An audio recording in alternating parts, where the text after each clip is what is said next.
Hello. Today on Monday's Talk, we're answering the question, how do I stay motivated?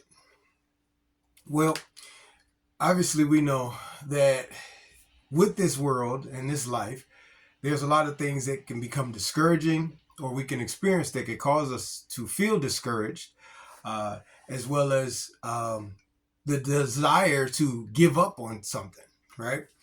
Um, So we have to motivate and remotivate and motivate ourselves again, especially on the things that are actually positive or good.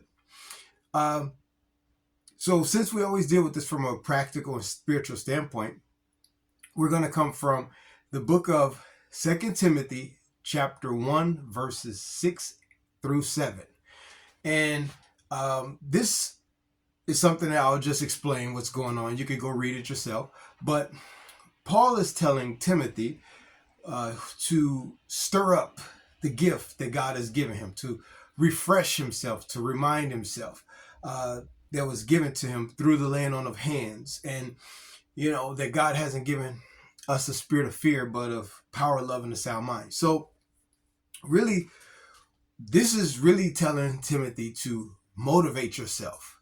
Uh, Paul had a mentorship relationship with Timothy, meaning he was the one that was mentoring Timothy.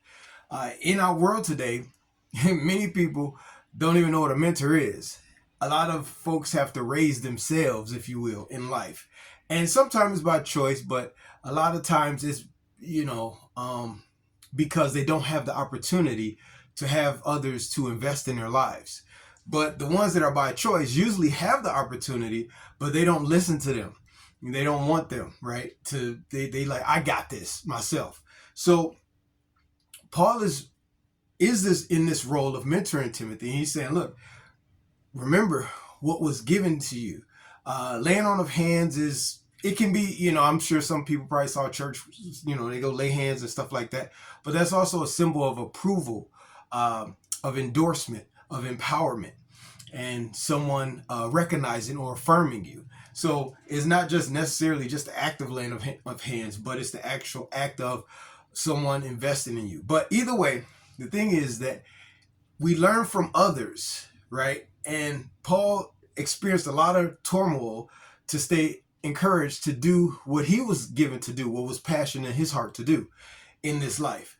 And he's telling Timothy, this is how you do it. This is how you continue on to the race, or continue the race to the end of the course that you're supposed to be going, or the direction you're supposed to be going in life. And you have to remotivate yourself.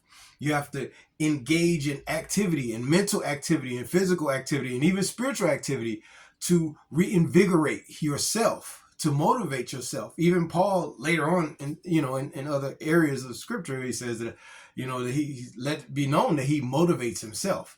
He gives, just that refire and refreshing concept of, all right, this is why I'm doing this. So it all points back to one thing.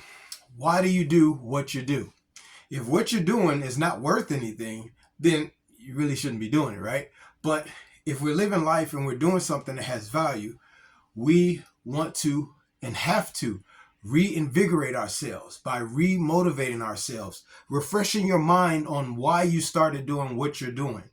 Refresh your mind on how you're going to, new ways of accomplishing what it is you're trying to accomplish, so that you can reinvigorate yourself to continue on through the journey of this life, which again is like a race, as Paul described it. It's like a race that we're trying to get to the finish line and to be everything that we're supposed to be in this world and to do everything we're supposed to do in this world, right? But it comes with, just like a race, a lot of obstacles, a lot of doubts, a lot of somebody else is passing me. They're going faster. They're doing better than me. Somebody else looks stronger than me. I'm tired. I'm wore out. This is getting exhausting. This is getting boring, whatever it is. But the thing is, if what you're doing has value, and as I always say, is legal, continue to motivate yourself, reinvigorate yourself on that first love, that first passion, that first desire of why you're doing what you're doing. And if you find value in that, then continue to do it until you finish the course in the race of this life. All right, so this was your Monday's Talk. If you ever want to see anything addressed from a practical or spiritual standpoint, let me know and we'll do what we do to address it. All right, till next time.